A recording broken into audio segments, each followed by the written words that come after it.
अभी हमें जानकारी मिली कि पिछले 15 दिन पहले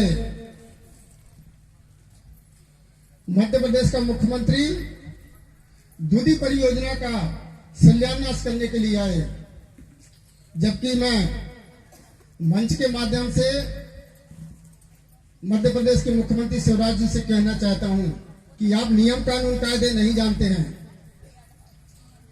शिलान्यास जब किया जाता है कि उस क्षेत्र में जिस क्षेत्र में स्थापित की जाती है, तो पहले वहां के क्षेत्र के लोगों से आम सहमति ली जाती है कि इस परियोजना का शिलान्यास करने के लिए जा रहा है, इस परियोजना को हम यहाँ स्थापित करने के लिए जा रहे हैं, तो वो ये स्थापित यहाँ होना चाहिए अथवा नहीं होना चाहिए।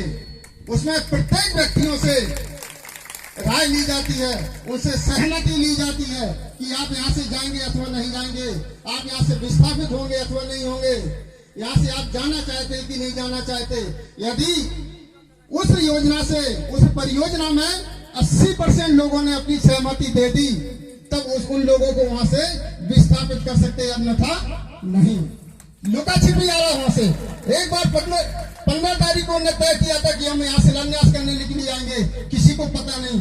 फिर इसके बाद चुपचाप जो 25 तारीख को आके बनखेड़ी से चुपचाप आए, वहां से शिलान्यास करके चुपचाप थक गए। अब आप सभी को तय करना है आज यहाँ से कि आज से 50 साल पहले तक इन्होंने 12 बांध बनाए गए। 12 बांधों में 8 करोड़ आदिवासियों पे लोगों ने विस्थापित किए, एक दो को नहीं, 8 करोड़ लोगों को यहाँ से विस्थापित किए। विस्थापित के बाद आज तक उनका जीने मरने का पता नहीं कि वो लोग हैं कहाँ, आज जिंदा हैं या मरे, इसका उनको पता नहीं। आप परियोजना का जो है, यदि शासन प्रशासन की आप कोई यहाँ लॉन्च करते हैं तो उसका हम स्वागत करते हैं, लेकिन यहाँ के रहने वाले लोगों को, वहां से विस्थापित होने वाले लोगों की पहले पुनर्वास की व्यवस्था करिए। भारत के संविधान अनुच्छेद 39 में स्पष्ट उल्लेख है कि पहले जिस परियोजना का जिस स्थान में आप जो है स्थापना करना चाहते हैं, तो पहले वहां के रहने वाले लोगों का पहले पुनर्वास की व्यवस्था करिए। पुनर्वास के बाद वहां के लोगों को वहां से विस्थापित करने का काम करेंगे। लेकिन ऐसा इनके द्वारा नहीं किया। ये तो हिटलर हो गए। आपके चहेते नहीं, आप कहते कि नहीं, हमारे जनप्रतिनिधि आपकी सेवा करने के लिए होते, ना कि वो तानाशाह करने के लिए हो गए। ये लोग तो हिटलर हो गए। तानाशाही करने वाले वो तानाशाही करने लगे। पूरे देश में आप लोग देख रहे हैं, इस समय भाजपा तो बिल्कुल अंतिम चरण में चल रही है। ना इंसान देख रहे, ना उनको माता शक्ति देख रही, ना बहनें देख रही, ना भाई देख रहे, ना अत्याचारी करने में लग गए ये लोग। आप सभी ने देखा है मणिपुर में 3000 FIR हुई है और एक भी व्यक्ति की वहां अभी तक गिरफ्तारी नहीं हुई। उसमें पूरा का पूरा केंद्र से लेकर सरकार, वहां उनकी दोनों जगह सरकारें हैं। वहां स्टेट में भी उनकी सरकार है, केंद्र में तो उनकी है। दोनों जगह ये लोग अत्याचारी करने में लगे हुए। जहां भी देखो, जिस स्थान में देखो, इनके द्वारा केवल अत्याचारी करने के अलावा दूसरा कोई काम नहीं कर रहे। साथियों, आज आप लोगों को तय करके आना है कि हमारे लोगों ने पहले जो है बहुत कुर्बानियां दी हैं, तो आप लोगों को तय करना है कि बांध जब ही बनेगा जब तक इनको पुनर्वास की व्यवस्था नहीं होगी। यदि पुनर्वास नहीं होगा तो शहीद होने के लिए सब तैयार है कि नहीं? हाथ उठा के बताइए। सभी लोग करेंगे। जब तक वहां हमारी पुनर्वास की व्यवस्था नहीं होगी तो हम साथ में रहेंगे आपके। आपको सभी को मालूम है, घोटी टोड़िया में 3 मार्च 2011 को झगड़ा हुआ था कि नहीं? इसी बात पर से हुआ था कि नहीं हुआ था? उसमें मैं साथ में था कि नहीं था? ना, 13 साल मामला चला। आप सभी लोगों को मालूम है कि नहीं मालूम? धारा 307 का मामला, मेरे खिलाफ भी मामला कायम हुआ था। वो मामला जो है 13 साल चला, लगातार 13 साल चला। अभी मार्च के महीने में सारे के सारे 150 लोग उसमें बरी हो गए। इसलिए उसमें भी तय करना, हम सभी को तय करना। ये लोग एक साथ बांध बना रहे, वहां माछा नदी में भी एक बांध बना रहे हैं, माछा परियोजना के नाम से। सेल नदी में भी सेल नदी परियोजना का वहां भी बांध बना। नरसिंहपुर में 3 बांध बड़े बना रहे हैं। एक हमारा दूधी परियोजना से 3 जिले विस्थापित हो रहे हैं। एक नरसिंहपुर जिला, होशंगाबाद जिला, और सबसे ज्यादा नुकसान हो रहा है छिंदवाड़ा जिले वाले। तो कोई भी व्यक्ति यहाँ से नहीं जाएगा कि जब तक उनको पुनर्वास नहीं होंगे, तब तक वहां से कोई जाने के लिए नहीं। यदि आपको दधी बांध बनाना है, दूधी परियोजना बना तो नीचे मारिए, साइंगड़ा के पास जाइए, नीचे जाइए, टुंगड़ा के पास बनाइए। टुंगड़ा के नीचे जैसे पहले वहां प्रोजेक्ट था कि यहाँ बनाया जाएगा, तो वहां बनाइए। यहाँ के लोगों को क्यों भगा जा रहा है? अभी तक जहां जहां इन्होंने इन परियोजना का लॉन्च किया है वो केवल आदिवासी क्षेत्रों में। जितने भी अभी अभी इन्होंने एक आदेश में अभी 4 बांध बनाए, जिसमें दो सिवनी के हैं, 2 नरसिंहपुर जिले के हैं। एक बांध जो है ये कहाँ का दूधी परियोजना, दूधी परियोजना का सबसे बड़ा बांध है। 26,000 करोड़ रुपया का बांध बन रहा है ये बांध। ये सब बहाव में जाएंगे। जी जहां हम बैठे हैं आज, जो हमारे जो कार्यक्रम कर रहे हैं, ये सब बहाव में जाएंगे। जब पानी भरेगा तो यहाँ से भी जाएगा, वहां से भी जाएगा। जैसे कि आपको मालूम, पिछले साल कारम बांध बना था, पहले जो है 105 करोड़ रुपया का बना था। जब वो पूरा पैसा विधायकों को खरीदने में लग गया, ये भाजपा ये कांग्रेस के विधायक बिके थे ना, आपको मालूम, सभी को नहीं मालूम। 28 विधायक बिके थे, 1-2 नहीं बिके थे। ऐसे लोगों को क्षेत्र में नहीं आने देंगे, तुम लोग बिकने वाले हो।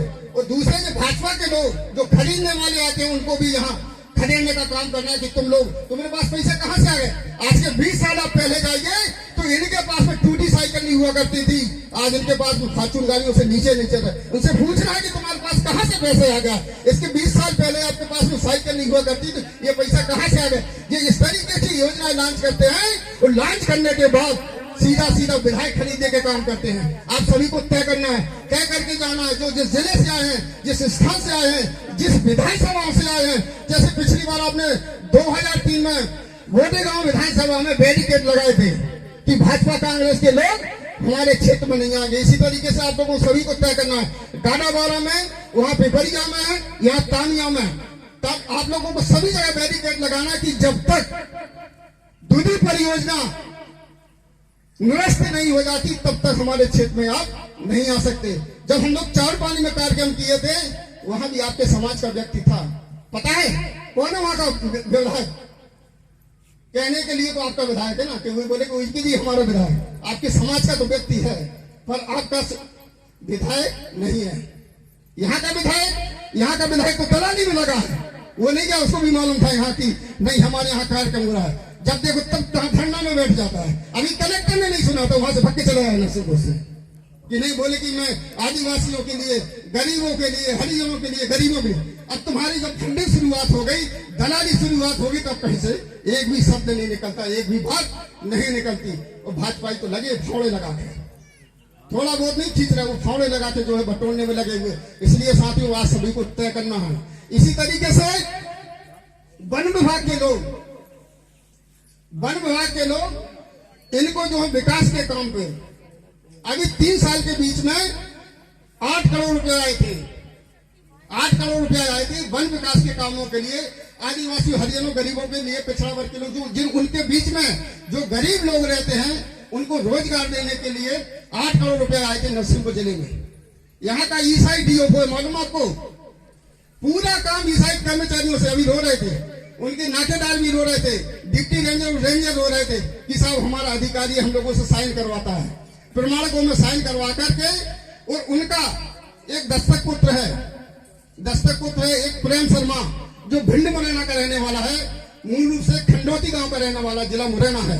तो बोले कि साहब मेरा दस्तक पुत्र है, मेरा पुत्र है। उसको भी उन्होंने ईसाई बना लिया, क्रिश्चियन बना लिया, जाति का वो ब्राह्मण है, उसको उन्होंने दस्तक पुत्र बना करके उसके नाम पर पूरा का पूरा ठेका देंगे। ठेका देने के बाद में सीधा पैसा जो है डीओ को खाने के बाद क्रिश्चियन मिशनों में पूरा का पूरा उस काम कराने का काम, उसमें फंड देने का काम कर रहा है। जो है नरसिंहपुर का डीओ वर्तमान में जो है पीडी ग्रेवाल, उसका नाम है प्रभुदास ग्रेवाल।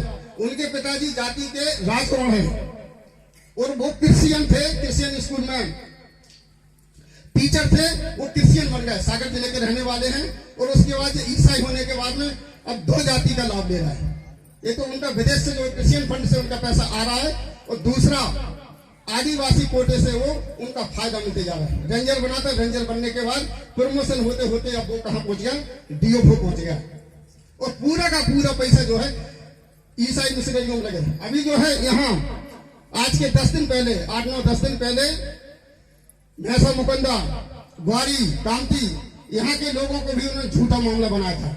उस दिन मैं आया था तब ये लोग सब भगे थे छोड़ के, जो है कि नहीं साहब हम तो पूछताछ के लिए बुलाए थे, किसी प्रकार से कोई कार्रवाई नहीं की। ऐसे आपके बीच में इस तरीके से अनैतिक अत्याचार करते हैं, तो इनको जो है विधिवत वहीं बांध के पूछना, जब तक हमारे सभी कार्यकर्ता नहीं जाते तब तक कि आप लोगों को गलती नहीं करना है, नियम के अनुसार आप काम करो, विधि संगत आप कार्रवाई करो, हम सबके साथ में। लेकिन अन्यथा आप अत्याचार करेंगे तो फिर हमसे बड़ा कोई आदमी नहीं होगा। इसलिए आज से आपको तय करना है कि जब तक, आज यहाँ कसम खा के जाना है आपको कि जब तक दूधी परियोजना निरस्त नहीं हो जाती तब तक हमें सबको घर से बाहर आना पड़ेगा।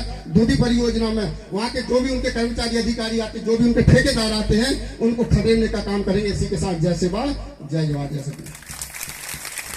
धन्यवाद भारवी जी। कमलेश, ये माइक चालू नहीं है स्टैंड वाला?